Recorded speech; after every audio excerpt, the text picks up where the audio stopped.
आत्तापर्यंत सगळं व्यवस्थित चालू होतं.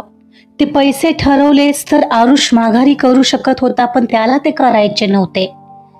तो अप्रामाणिक होता अशातला भाग नव्हता, पण त्याला काही कारणं होती.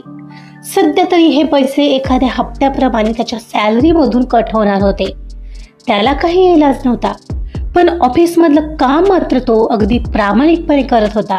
आणि आरुषचं हेच प्रामाणिकपणे काम करणं आता कुठे परीच्या नजरेत येऊ लागलेलं. तीही तात्पुरता कारचा किस्सा विसरून गेली होती, पण त्या दिवशी अचानक कामानिमित्त बाहेर गेली होती. हे पाहून आरुष स्टाफजवळ आला. आपण ऐकत आहात इश्क रिस्क या कथेचा पुढचा भाग सुरू करण्याआधी प्लीज माझ्या चॅनलला सबस्क्राईब करून घ्या आणि आधीचे पार्ट ऐकले असल्याची खात्री करून घ्या. चला सुरुवात करतेय. इश्क रिस्क भाग 16. एकदा का समोरच्या व्यक्तीवर विश्वास बसला असेल की तो फसवेल असं मनातही येत नाही. त्याच्या वागण्यात परीला जराही शंका आली नाही, कारण तो वागतच तसा होता. त्यात मानसी आरुषला जवळून पाहत होती आणि नकळत त्याचा हा स्वभाव पाहून तिला आता त्याच्याबद्दल सॉफ्ट कॉर्नर वाटू लागलेला. मानसीचा हॉस्पिटलमधून आल्यावर तिथं पाहिलेल्या गोष्टींवर लगेच विश्वास बसला होता, त्यामुळे तिनं परीला फोन करून तसंच सांगितलं. परीनेही लगेच आरुषची मदत लवकरात लवकर करण्यासाठी प्रयत्न चालू केले आणि काहीच दिवसात त्याच्या अकाउंटवर पैसे जमा झाले. त्याच दिवसात अस्मिताचं ऑपरेशन झालं आणि अगदी सक्सेसफुली झालं. आत्तापर्यंत सगळं व्यवस्थित चालू होतं. ते पैसे ठरवलेच तर आरुष माघारी करू शकत होता, इतका श्रीमंत होता, पण त्याला ते करायचे नव्हते. तो अप्रामाणिक होता अशातला भाग नव्हता, पण त्याला काही कारणं होती. सध्या तरी हे पैसे एखाद्या हप्त्याप्रमाणे त्याच्या सॅलरीमधून कट होणार होते. त्याला काही इलाज नव्हता, पण ऑफिसमधलं काम मात्र तो अगदी प्रामाणिकपणे करत होता. आणि आरुषचं हेच प्रामाणिकपणे काम करणं आता कुठे परीच्या नजरेत येऊ लागलेलं. तीही तात्पुरता कारचा किस्सा विसरून गेली होती, पण त्या दिवशी अचानक ती काही कामानिमित्त बाहेर गेली होती. हे पाहून आरुष स्टाफजवळ आला. हे गाईज, काय काम करताय? खरं तर एक ब्रेक तर बनतोय. हो ना, खरंच एक ब्रेक तर हवाच, पण काय करायचं हे? आजचं टार्गेट तर कम्प्लीट नाहीये, श्वेता म्हणाली. आणि ते होणारही नाहीये. अरे तेच करत बसाल तर होईल का? आणि मी या ब्रेकबद्दल बोलत नाहीच आहे. मग कोणत्या ब्रेकबद्दल बोलताय सर? संकेतनं विचारलं. कोणाला ट्रिपवर जायला आवडेल? आरुषने मध्येच काढलं. ओ मला पण. मी सुद्धा. सगळेच एका पाठोपाठ म्हणू लागले. अरे आरुष, काय चाललंय तुझं? एवढ्यात मानसी त्याला विचारत जॉईन झाली. हे मानसी मॅम पण आल्या. ओ काय मानसी मॅम, आमच्यासाठी एखादी जवळपास कुठेतरी ट्रिप तरी काढा, आरुषने सुचवलं. हो ना मॅम, प्लीज तुम्ही बोला ना परी मॅमशी, संकेत आता हट्ट करत होता. काय? ओ मॅड झालंय का तुम्ही सगळे? परी असलं काही करायला कधीच परवानगी देणार नाही, कधीच नाही. आरुष, तू ना यांना फूस लावू नकोस. जा बरं, आपापली कामं करा, मानसी म्हणाली. मला सांगा, तुम्हा सगळ्यांना यायचंय ना ट्रिपवर? कोणाला यायचं त्यांनी हात वर करा, त्याने विचारताच सगळे हात वर झाले. हो, एक ट्रिप तर बनतेच यार, श्वेता म्हणत होती. मग मी बोलतो परी मॅमशी. फक्त एक प्रॉमिस करायचं, मी जेव्हा त्यांना बोलेल तेव्हा सगळ्यांनी माझी बाजू घ्यायची. तो म्हणाला तसे सगळेच हात भीतीने खाली आले. तशी मानसी हसू लागली. घे आरुष, तुला सुधारायचं आहे की नाही? कशाला नसत्या गोष्टी करत असतोस? तुझ्यासोबत त्यांचा जॉब सुद्धा पणाला लावशील तू. तुम्ही सगळे आपापलं काम करा आणि आरुष तू इकडे ये म्हणून त्याला ती साईडला घेऊन आली. हे काय आता नवीन ट्रिपचं काय काढत आहेस? मानसी, तुला नाही का वाटत ट्रिपला जावं? अगं थोडा एन्जॉय केला तर सगळेच फ्रेश होतील आणि उलट जोमाने कामाला लागतील. हो, पण परीला नाही पटणार हे. तसंही ती एम्प्लॉईजसाठी करतेच, पण ते तिच्या पद्धतीने असतं. मला नाही वाटत ती ऐकेल. आरुष सोड ना, आता नवीन गोंधळ नको घालूस. ट्रिपला तर मी जाणार आणि सोबत तुलाही घेऊन जाणार, बघच तू. म्हणत तो निघून गेला. तिचं हृदय मात्र क्षणभर थांबतंय की काय असंच झालं. मला का असं म्हणाला? तिच्या उगाचच गालात स्माईल आलेली. आरुषने एकदा मनात आणलं की ती गोष्ट केल्याशिवाय तो काही सोडत नसायचा. त्याने ठरवलेलं ट्रीप बद्दल परी मॅमशी बोलायचं.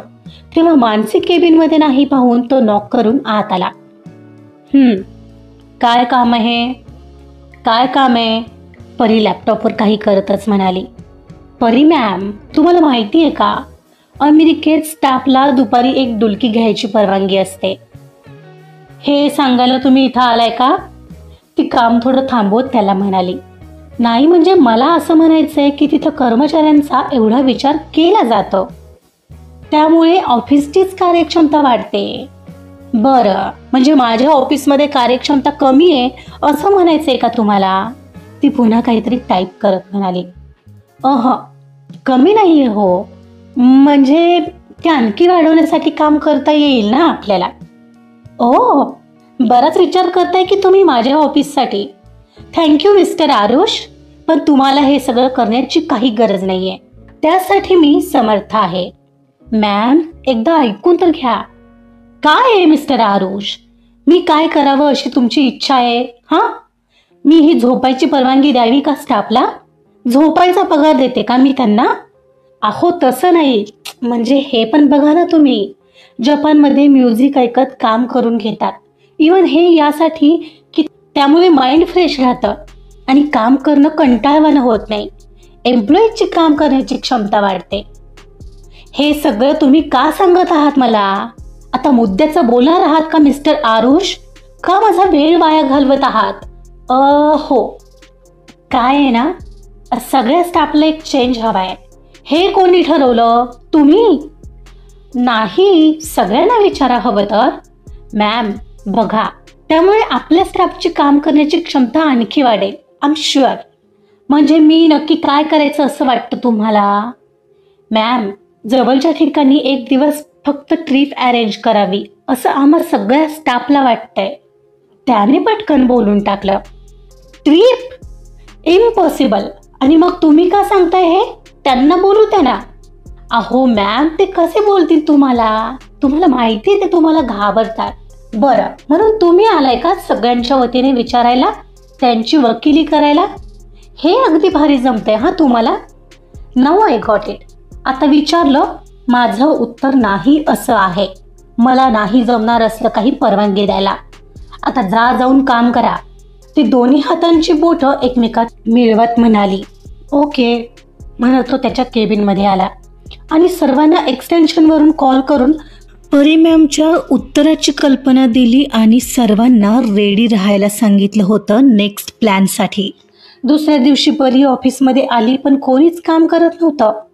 कॉफी हवी म्हणून तिनं पॅन्ट्रीमध्ये कॉल लावला तर कोणीच उचलला नाही. मग तिनं रिसेप्शनला कॉल लावला तर तिथंही तीच तरह. काय चाललंय पाहायला परी बाहेर आली तर सगळे फक्त आपापले पीसी समोर बसून होते, पण पीसी चालूही केले नव्हते. काय चाललंय काय तुम्हा लोकांचं? जॉब हवाय की नकोय? राकेश बाहेर या सगळे. ही मानसी का अजून आली नाहीये यार? शर्वरी, मी आता रिसेप्शनवर फोन केलेला का उचलला नाहीस? ती एकटीच तंतनत होती. सगळे मान खाली घालून होते, पण काहीच कोणी बोलत नव्हतं. कोणीच काही बोलत नाहीये पाहून तिचा पारा आता चढू लागलेला. संकेत, बोलणारे का आता तरी? मॅम, ते आरुष सर. श्वेता पुढं म्हणत होती. एवढ्यात परी तिचं बोलणं तोडत म्हणाली. आरुष, येस, हे त्याचंच काम असणार. तुम्हाला तुमचा जॉब प्यारा नाहीये का? दुसऱ्यांनी सांगितलं की ते वागताय. सगळ्यांना घरी पाठवेन मी. मॅम, आम्ही लगेच काम सुरू करतो. फक्त आम्हाला एक ट्रिप हवी जवळपास. खूप थकलोय मॅम.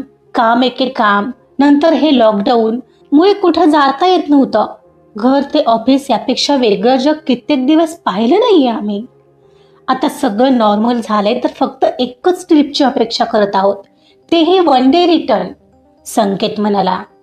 ओ, फारच तोंड आलंय ना तुम्हा लोकांना बोलायला. आरुषनेच शिकवलं असणार. कुठे तो? ते आणि मानसी मॅम अजूनही आले नाहीयेत. कोणीतरी म्हटलं तसा तिने मोबाईल काढला आणि मानसीला फोन लावू लागली. वाजणारी रिंग ऐकू येत होती, पण मानसी फोन उचलत नव्हती. एवढ्यात पाठीमागून आरुष सोबत बोलणारी मानसी आत आली. पाहते तर परी तिथे उभी आणि बाजूला आपापल्या जागेवर स्टाफही उभा होता. हे पाहताच एकदम तीही गंभीर होत आत शिरली. हे काय चाललंय?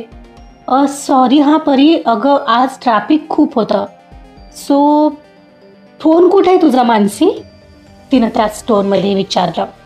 अगं काय झालं? म्हणून तिनं पटकन खिशातला फोन बाहेर काढला तर त्यावर परीचा मिस कॉल होता. सॉरी अगं, माझं लक्ष नव्हतं फोनकडे. फोनकडे नाही मानसी, हल्ली तुझं कशातच लक्ष नाहीये. ऑफिसमध्ये काय चाललंय, यांना कोण भरवतंय, तुझं कशातच लक्ष नाहीये.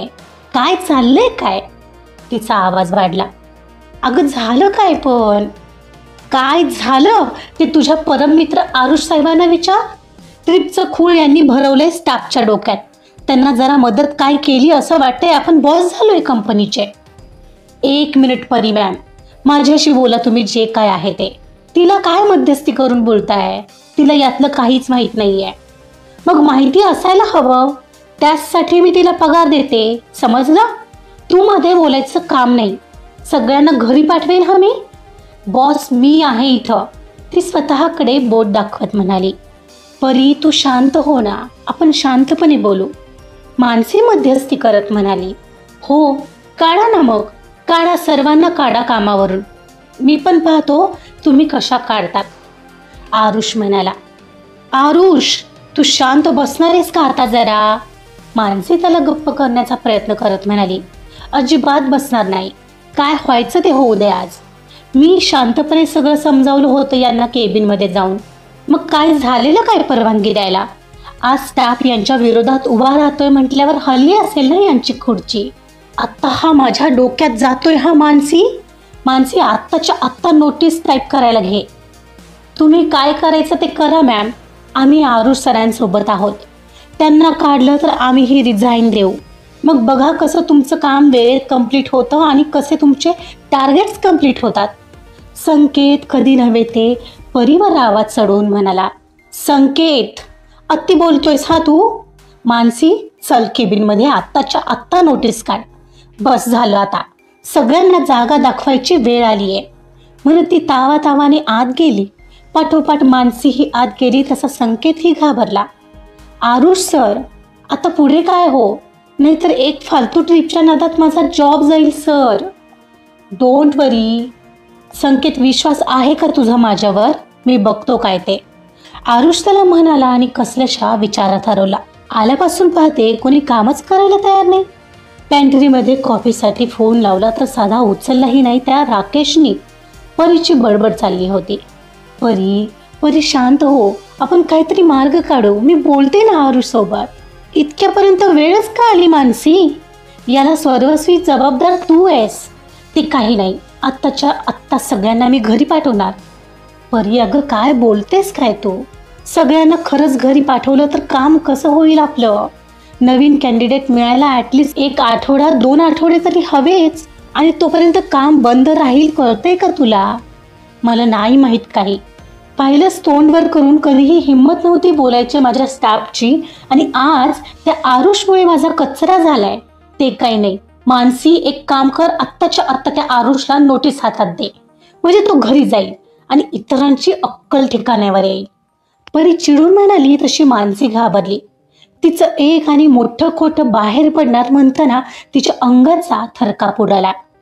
परी तू शांत हो ना जरा. मला हँडल करू दे परिस्थिती. मी बोलते एकदा आरुषशी प्लीज. नो मानसी, ऐकणारेस हा आता तरी तू? नाहीतर तुला सुद्धा त्याच्यासोबत पाठवीन हा मी. चिडलेली परी एकदम बोलून गेली. काय बोलतेस? ठीक आहे मी देते रिझाईन. मग वेट, तुला नकोय ना मी इथं? ठीक आहे, जर हे सगळं माझ्यामुळे होत असेल तर मीच नसायला हवं इथे. म्हणत मानसी तिचा लॅपटॉप ओपन करत रिझाईन टाईप करायला घेऊ लागली तशी परी भानावर येत तिच्या जवळ आली. सॉरी मानसी, माझा हा अर्थ नव्हता. मी रागाच्या भरात बोलून गेले, पण आरुषला तरी पुढं करायची काय गरज आहे तू सांग ना. त्याच्यामुळे तो संकेत येस, आत्ताच्या आत्ता संकेतला घरी पाठवायचं तू. हे तरी जमेल का तुला? तुला जमत नसेल तर मी करते. त्याच्या हातात नोटीस ठेव आणि त्याच्याऐवजी दुसरी कोणीतरी मुलगी पहा. ही माझी ऑर्डर आहे. परी तनतन करत म्हणाली. ओके, तू शांत हो, मी पाहते. तू म्हणशील तसं. आधी तू शांत हो. बस बरं इथे, मी कॉफी आणते तुझ्यासाठी. म्हणत मानसी तिथून पॅन्ट्रीमध्ये निघाली आणि जाता जाता स्टाफला म्हणाली, काय चाललंय काय तुम्हा लोकांचं? सगळं ऐकलंच पाहिजे का आरुषचं? अशाने तुमचा जॉब तुम्ही धोक्यात घालताय. संकेत, ती त्याला पॉइंट करत म्हणाली आणि निघून गेली. कॉफी तयार करता करता आरुषला फोन लावला. आरुष मॅड, मला तिने संकेतला नोटीस द्यायला सांगितली. काय केलंस तू अरे हे? मानसीनं त्याला विचारलं. ती असं काही करू शकत नाही, आरुष आत्मविश्वासाने म्हणत होता. ती करू शकते आरुष, कारण ती बॉस आहे. आजचा भाग इथंच संपलेला आहे. खरंच आरुषला इतका आत्मविश्वास काय आहे की ती संकेतला काढणार नाही? पण परी तर त्याला नोटीस देण्यावर अडून आहे. बघू काय होते पुढील भागात. त्यासाठी ऐकत रहा इश्क रिस्क. कथा आवडत असेल तर प्लीज लाईक करा, सबस्क्राईब करा आणि शेअर सुद्धा करा. Thank you so much.